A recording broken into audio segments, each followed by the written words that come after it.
السلام عليكم ورحمة الله، يا أهلا وسهلا بأفخم وأغلى متابعين ومستمعين بالعالم. تحياتنا لكم في منصة ArabGT Podcast. اليوم عندنا حلقة جديدة، مقابلة جديدة ومقابلة جدا مهمة مع السيد أدريان هولمارك اللي هو المدير التنفيذي لشركة بنتلي موتورز. هاي الشركة العريقة، الشركة اللي من أقدم صناع السيارات الفخمة الفارهة بالعالم. رح نتحدث إحنا وياه على مستقبل بنتلي، ونخوض أنا وياه بشوية تفصيلات عن الشركة العريقة، ونعطيكم شوية هيك أشياء وراء الكواليس عن هاي الشركة وشو الأشياء رح تقدمها خلال سنة 2024. إن شاء الله الفيديو أو المستمعين الكرام المقابلة هاي تعجبكم. Welcome to Dubai, Mr. Adrian. Thank you very much for having us today. It's a pleasure. Thank you for having me. My great pleasure. How's the weather in Dubai? It's hot. For a British guy, it's hot enough. It was expected for you to witness this hot weather, or yes, absolutely. You were expecting absolutely the hot weather? Yeah, I was looking forward to it. Oh, okay. Not to complain. No. I mean, in Europe now it's a little bit cold compared to here. Absolutely. It's good to go back there with a little bit of a tan. Looking healthy. Looking healthy. Well, thank you very much for agreeing on this interview. Thank you very much for giving us from your time. I wanted to start my interview with asking you a main question. Where is Bentley stand in 2024? It's the end of 2023. Yeah. I believe it's one of the greatest years ever. Mm-hmm. Is it better than 2022? Can't tell you that yet because we haven't finished. Yeah, but it's almost end of November. It is, but we don't tell the figures until after the end of the year, of course. But no, 23 has been a fantastic. The first half of the year was definitely the best half year we've ever had.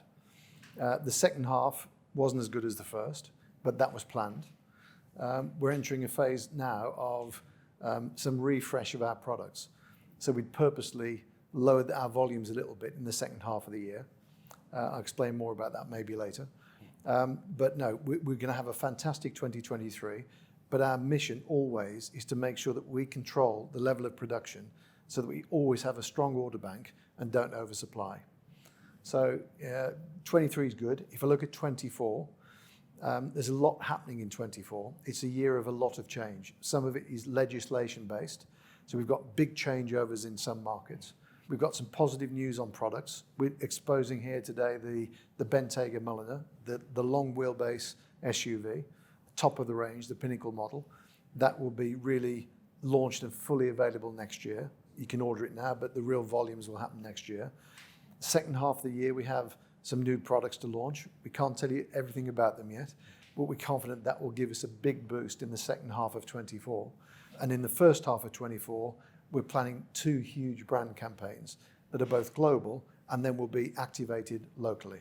One around Bentayga and the other around the rest of the product range and the new news. Okay. You've mentioned something on lowering the production. I've never heard this terms before. In the automotive industry, usually you're seeking more customers, you're expanding, you're increasing the production. So can you give us more details? Yeah. So if I look at the order bank for Bentley, when we started this year, it was another record. And over the past 4 years, if you compared the January order bank to the December order bank, it went up. We grew sales, but we also grew the number of undelivered cars on order each year for 4 years. In the second half of this year, interest rates and inflation have slowed some people making decisions. So we're still selling, we're still taking great orders, but it's the first time that the Jan to December number is lower than before. So we reduce production accordingly. We will not create a stock bubble or create any pressure on the marketplace. And the reason we can do that and still have a great year is that the cars that we are selling are more valuable than we'd planned.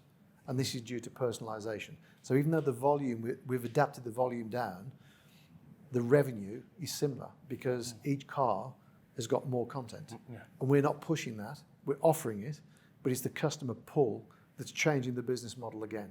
So it's all about personalization. And Muller is our sub-brand that is the symbol for that level of personalization. And it's extremely well performing. With the new direction of having Muller as even standalone models, we've seen several models, Bacalar and also the Batour. Yeah. Like Bentley is now offering $2 million cars coming out from Muller. How does this fit with the client base that Bentley already built Yeah. and the future products that coming in the lineup? Well, we love it because, first of all, our customers were already buying cars in that price bracket, but they were buying them from other brands. And there's very few cars in that space that aren't hypercars. You know one other brand that does a few, and of course, we didn't. The only $2 million cars from Bentley were vintage ones that were collectibles in the past. Yes. So we figured we have to compete in that space, and we wanted to test the brand and see if the customers would accept it. And they did.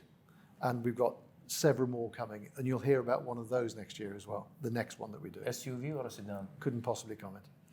But we'll be doing one next year, and you can drive that one as well. But what we also found is that if we look at if you like, the customer behavior, we found customers that we've never met before that only buy collectibles, they buy a lot of collectibles, and they have their own daily drivers as well. And many of them weren't Bentley owners. So some were, some weren't. So we've now got new customer groups that we never even knew before that came in through collections, and then they buy 2, 3 of our regular cars because they fall in love with the brand. So for me, it's a fantastic way of expanding our customer experience. It's not just the cars, it's what we do with the customers as well. But secondly, and this is the coolest thing, we don't do concept cars anymore. We do coach build, and we test design directions and technologies and materials and ideas on these cars that customers buy, and then we get the feedback from them. And that helps us to shape what we're going to do with the battery electric vehicle designs, which will be radically different to today's. It helps us to test how far can we push Bentley in terms of progressive design, materials, technology, performance, before we actually build the cars. It's And quite based on the interesting. success of these new design language and Yes. these new functionality, Yep. based on that, it can be reflected to the normal. Absolutely. With the coach build and the Muller division, is it because the brand recognition, the brand itself, it's very strong as a Bentley, as a Bentley Motors? Is it that's why we've seen Muller and these coach build is expanding and it's gaining more attention, or it's because the way the engineers and you guys at the management of Bentley position the Muller? Is it because of the strongness of the brand, or it's because of the offering? It's a good question. I think it must be a bit of both. We've not retrospectively analysed why it's worked. We focused on doing things and seeing if it worked, and then building from that.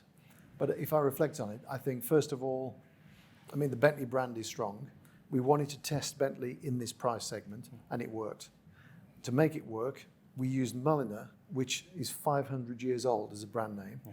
It used to make saddles, then coaches for horses, then bodies for cars, and we bought it in the 70s. But it's way older than Bentley. But Muller has always been a sub-brand at the top of our price bracket. So the models, Muller models were always the top. So what we've now done is taken that to the next level and used that as the sub-brand for these specials. It's the pinnacle of what Bentley offers. And that resonates. For people that don't understand it, they don't understand it. But for those customers that understand Bentley, and for these new customers that come in through Coach Build, they like the fact that there's a level above regular Bentley. I mean, regular Bentley is already aspirational to 99.9% of the world. But for some people, they want more. And Muller gives us the bandwidth to be able to do this and express it differently. How many Muller cars has been sold during this year or 2022? So if we compare it to the overall sales. So if you break down, there's two types of Muller. There's these multi-million-dollar coach build cars.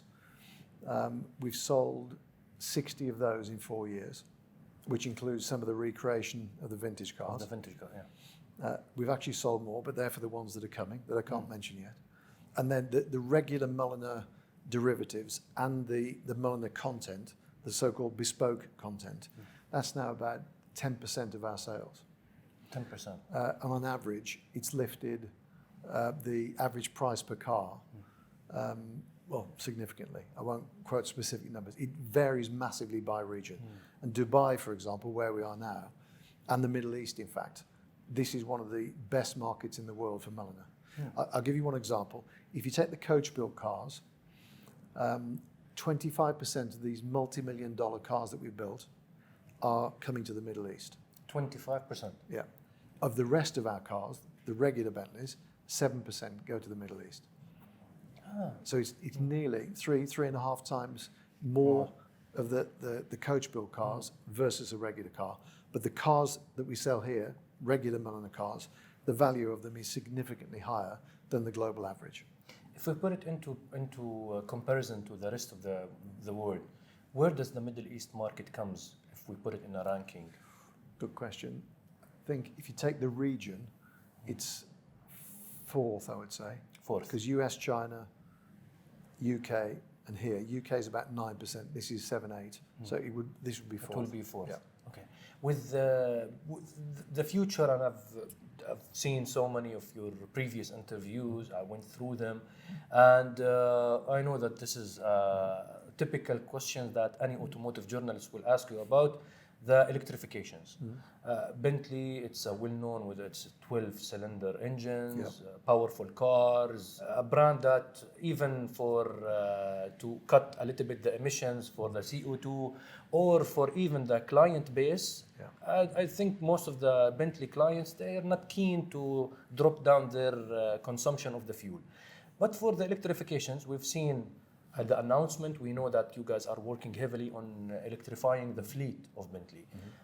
Can you give us more details around? Of course, absolutely. I think that if we split this into two parts, first of all, our mission is to become fully electric by 2030. This is driven by two things. It's driven by legislation pushing us that way, but more importantly, it's driven by us wanting to be leading in sustainable luxury. And why is that important? Even though we know that cars aren't the biggest contributor to man-made CO2 output, they're visible and they're easy for governments to look at and say, we can address this. Like this is and it's very quick to adapt. You know, we change cars quicker than we knock down houses, for example, or whatever. So that's been globally the trend, that all governments have gone for cars as one of the first areas to address, even though it's not the biggest contributor. So you could say it's not fair. Let's be defensive. But then you look at the other side of the equation and say, but we're a luxury company. And we believe that if cars can be a symbol of CO2, then luxury cars could be even worse, that they could become attacked more than other cars because a lot of CO2 for what benefit? For a few to enjoy themselves. So we almost see it as existential on one level. But when we've looked into it, before we made the decision, we know that all the technologies are there to create carbon neutral BEVs. And not all BEVs are carbon neutral. And one day that will be measured too. So our mission is not just to become electric, it's to become carbon neutral electric. And this is a massive challenge if you look at the science behind it. But we can do it. So by taking that lead, we can, we believe, get advantage beyond our competition. Now the danger with that is that we lose engines. Yes. Totally accepted. But if you think about the potential of that idea first, then what does it mean for the current business? Well, first of all, the 12-cylinder, we only launched it 20 years ago. When we launched it, when we did the analysis, I was here 20 years ago. I came back, like the prodigal son. Yeah. So I came back to 6 years ago. But when we launched GT, there were only about 800 cars a year sold with 12-cylinder engines in our price bracket. Not Bentley, all brands. All brands. You think of Ferrari, how many 12-cylinders they sold, or Aston, or Mercedes, on a few 600s. It was tiny numbers. We sold 10,000 a year. From the 12-cylinder? Yeah, 10,000 a year. Wow. So in the 20 years, we have sold more 12-cylinder engines than the rest of the industry combined since the invention of the car. Wow, okay. So when you say, what's it feel like to kill that engine? Pretty dramatic. But there's no change without change. So if we want to move to that future, we have to make the consequent decisions. So the W12, we run that out next year. And we're going to even do a special event for 4 cars, the last ever 4 bodies and 4 engines to go together. they will be offered selectively to some VIP customers. This is like a finale edition. Yes, but just 4 cars. 4 cars for lucky customers. Yes. So that's how we'll celebrate, and we'll do a lot around 12-cylinder. Then we'll have a phase where we have high performance PHEVs, super high performance, way more power than we currently offer, even in our speed 12-cylinder models. And when people drive these cars, and I have, no one will be disappointed with them compared with the 12. Emotionally, yes. Experientially, I doubt. Significantly, they are incredible. So we've got 7 years now to celebrate this phase, to bring performance hybrids to the fore. I'll give you one example.